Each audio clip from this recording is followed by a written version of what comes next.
Je viens de recevoir une photo de, de l'avion qui transportait ou qui aurait transporté le docteur Parfait Kolela. Euh, on y voit, je pense, un médecin au fond. On voit le corps de Monsieur Kolela et certainement par la nuque, on voit Madame Kolela. Alors, évidemment, la question qui se pose, d'abord, pourquoi est-ce que cette vidéo m'a été envoyée? Très certainement pour dire, mais vous voyez bien que nous étions dans l'avion, ainsi de suite, que voilà, que M. Kolela a été transporté donc par un avion et jusqu'à Paris. D'abord, cela n'a jamais été contredit que Kolela aurait pu être transporté jusqu'à Paris. On ne voit pas forcément Kolela. Je veux dire qu'il n'y a pas d'éléments caractéristiques qui disent que c'est vraiment Kolela qui est là. L'autre élément important qu'il faut souligner, c'est que on ne nous montre pas un signe de vie. Ce n'est pas parce qu'un corps est étendu avec un masque comme cela que forcément ce corps est un corps en vie. Maintenant, cela étant dit, nous passons à d'autres éléments. Le premier élément, c'est que il faudrait que les Congolais qui sont compétents en la matière puissent arriver à regarder s'il n'y a pas eu de montage, parce qu'avec ce pouvoir ce pouvoir des criminels qui cherche à couvrir le crime absolument, il faudrait faire très très attention qu'il n'y ait pas de montage. Mais je pense que nous avons des Congolais, des compatriotes tellement pertinents qu'ils arriveront à le voir et aussi regarder s'il n'y a pas eu un autre montage a posteriori, parce que le corps de Kolela, on ne sait même pas où il est. Ils sont capables de refaire le voyage, ou tout au moins de prendre une photo. Mais cela, certainement que des historiens pourront voir ce qu'il y a en termes de datation, parce que ça aussi c'est important.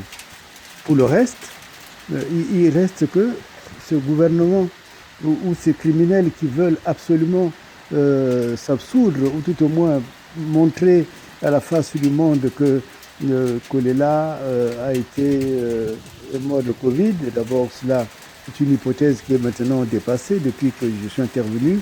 Il y a autre chose qui est important, c'est que ce que fait ce gouvernement ou ce que fait Sassou est tellement fait dans la précipitation qu'en fait, si vous regardez très bien les détails, vous verrez toujours qu'il y a beaucoup d'effets pervers. Et ces effets pervers, en fait, permettent de dire que, en réalité, nous avons affaire à des menteurs. Et plus que des menteurs, c'est vraiment des criminels en bande organisée. Parce que vous constatez que dans cette photo, il y a un médecin.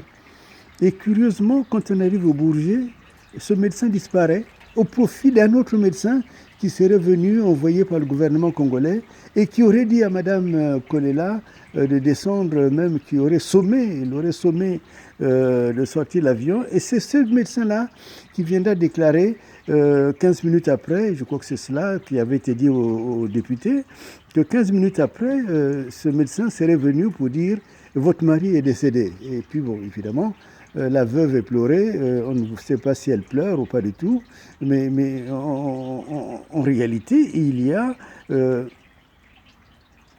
une situation qui devient non seulement ubuesque, mais en réalité qui est dans une contradiction absolue. Vous voyez bien que ce médecin, le médecin qui est dans l'avion, disparaît au Bourget. Disparaît au Bourget puisqu'on n'en parle plus. Était-il dans l'avion ou n'était-il pas dans l'avion? On ne sait pas. L'autre élément qui est important, c'est que quand ce médecin qui aurait été envoyé par le gouvernement congolais est arrivé, il aurait pu au moins discuter avec son confrère. On n'attend rien du confrère. Et puis, le médecin qui l'avait accompagné était quand même un médecin qui avait la garde du corps de Kolela. C'est lui qui aurait peut-être dû annoncer le décès de Kolela. Mais d'abord, j'avais dit jusque-là qu'on ne comprend pas pourquoi est-ce que Mme Kolela a été obligée de sortir de l'avion. Est-ce que c'est vrai? Est-ce que c'est pas vrai? Je postule que ce n'est pas vrai. Mais donc là, je disais que il y a deux médecins qui sont là mais en réalité, le médecin accompagnant a totalement disparu. Il a fondu comme du sucre. Donc, qu'est-ce qu'on a en face? Un médecin qui est arrivé et qui dit que M. Kolela est décédé. Et autre élément qui est très important, autre contradiction, il y a là deux médecins. C'est eux qui devraient constater le décès de M. Kolela au Bourget. Mais ce ne sont pas eux qui constatent le décès. Ce ne sont pas eux qui vont déclarer le décès de Kolela. C'est un officier de police judiciaire, un brigadier qui sort de nulle part, qui va déclarer le décès de M. Kolela. Alors, où sont partis les médecins?